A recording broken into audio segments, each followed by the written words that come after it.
हे दोस्तों, कैसे हैं आप। उम्मीद करता हूं आप अच्छे होंगे।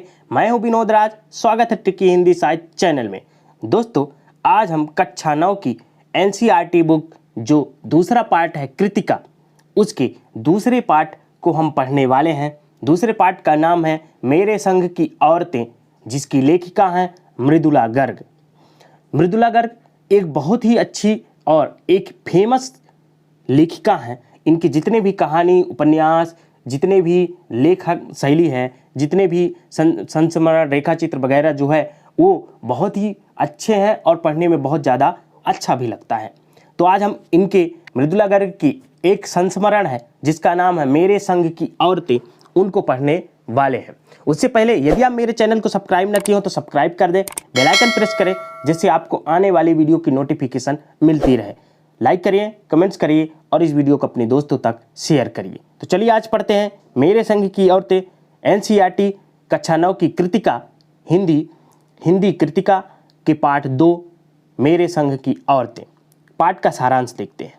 प्रस्तुत संस्मरण लेखिका मृदुला गर्ग द्वारा लिखा गया है। इसमें लेखिका ने अपने परिवार की औरतों के व्यक्तित्व और स्वभाव पर प्रकाश डाला है। लेखिका ने अपने नानी के बारे में बहुत कुछ सुन रखा था। लेखिका की नानी अनपढ़, परंपरावादी और पर्दा प्रथा वाली औरत थी।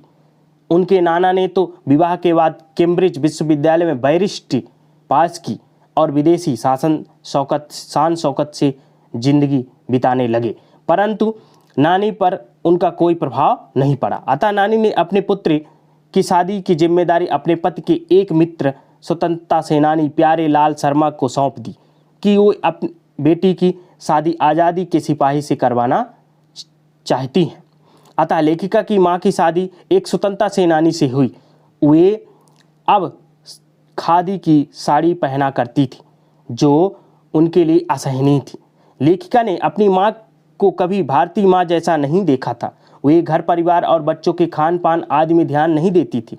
उन्हें पुस्तकें पढ़ने और संगीत सुनने का शौक था। उनके 2 गुण मुख्य थे। पहला, वह झूठ न बोलना, और दूसरा, वो एक गोपनीय बात को दूसरे पर जाहिर नहीं होने देती थी। इसी कारण उन्हें घर में आदर और बाहर वालों से दोस्ती मिलती थी।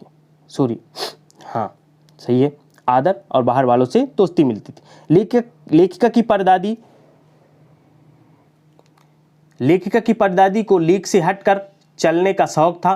उन्होंने मंदिर में जाकर विनती की कि उनकी पतोह का पहला बच्चा लड़की हो। उनकी यह बात सुनकर लोग हक्के वक्के से रह गए थे। ईश्वर ने उनके घर में पूरी 5 कन्याएं भेज दी। एक बार घर के सभी लोग घर से बाहर एक बारात में गए हुए थे और घर में जागरण था। अतः लेखिका की दादी शोर मचने की वजह से दूसरे कमरे में जाकर सोई हुई थी। तभी चोर ने सेंध लगाई और उसी कमरे में घुस आया। परदादी की नींद खुल गई। उन्होंने चोर से 1 लोटा पानी मांगा। बूढ़ी दादी के हट के आगे चोर को झुकना पड़ा और वह कुएं से पानी ले आया। परदादी ने आधा लोटा पानी पिया और आधा लोटा पानी चोर को पिला दिया और कहा कि अब हम माँ बेटे हो गए, अब तुम चाहे चोरी करो या खेती करो। उनकी बात मानकर चोर चोरी छोड़कर खेती करने लगा। लेखिका की बहनों में कभी इस हीन भावना की बात नहीं आई कि वे एक लड़की हैं। पहली लड़की जिसके लिए परदादी ने मन्नत मांगी थी वह मजुला भगत थी। दूसरे नंबर की लड़की खुद लेखिका मृदुला गर्ग, घर का नाम उमाद थी। तीसरी बहन का नाम चित्रा और इसके बाद रेणु और आंचल नाम की बहनें थी। इन 5 बहनों के बाद एक भाई राजीव था। लेखिका का भाई राजीव हिंदी में और अचला अंग्रेजी में लिखने लगी और रेणु विचित्रा स्वभाव की थी। वह स्कूल से वापसी के समय गाड़ी में बैठने से इनकार कर देती थी और पैदल चलकर ही पसीने से तर होकर घर आती थी। उनके विचार सामंतवादी व्यवस्था के खिलाफ थे। वह बीए पास करना भी उचित नहीं मानती थी। लेखिका की तीसरी बहन चित्रा को पढ़ने में कम और पढ़ाने में अधिक रुचि थी। इसी कारण उसके शिष्यों से उनके कम अंक आते थे। उसने अपनी शादी के लिए एक शहर में लड़का पसंद करके ऐलान किया कि वह शादी करेगी तो उसी से और उसी के साथ उसकी शादी हुई। अचला सबसे छोटी बहन पत्रकारिता और अर्थशास्त्र की छात्रा थी। अपने पिता की पसंद से शादी कर ली थी और उसे भी लिखने का रोग था। सभी ने शादी का निर्वाह भलीभांति किया। लेखिका शादी के बाद बिहार के एक कस्बे डालमिया नगर में रहने लगी। वहीं पर वहां की औरतों के साथ उन्होंने नाटक भी किए। इसके बाद मैसूर राज्य के कस्बे बागलकोट में रही। वहां लेखिका ने अपने बलबूते पर प्राइमरी स्कूल खोला, जिसमें उनके और अन्य अफसरों के बच्चों ने अपनी पढ़ाई की तथा भिन्न भिन्न शहरों के अलग अलग विद्यालयों में दाखिला लिया।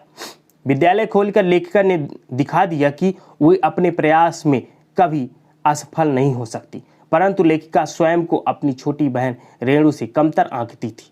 वे एक अन्य घटना का स्मरण करते हुए लिखती है कि दिल्ली में 1950 के अंतिम दौर में 9 इंच तेज बारिश हुई तथा चारों तरफ पानी भर गया था।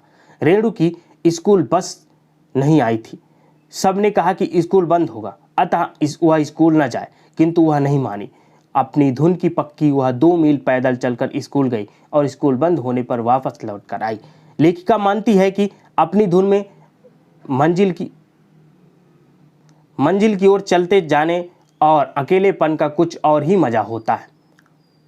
तो ये रहा मृदुला गर्ग की पारिवारिक संस्मरण, जो कि मेरे संग की औरतें।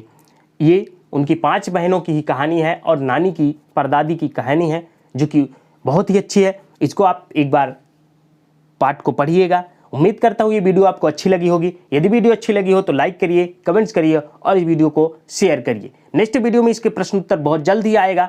तब तक आप मेरे चैनल से बने रहिए। यदि चैनल में सबको सब्सक्राइब ना किए हों, चैनल पहली बार है तो सब्सक्राइब कर दें, बेल आइकन प्रेस करें, जिससे आपको आने वाली वीडियो की नोटिफिकेशन मिलती रहे। लाइक करिए, कमेंट्स करिए और इस वीडियो को शेयर करिए। मिलते हैं नेक्स्ट वीडियो में। तब तक अपना ख्याल रखिए, स्वस्थ रहिए। धन्यवाद।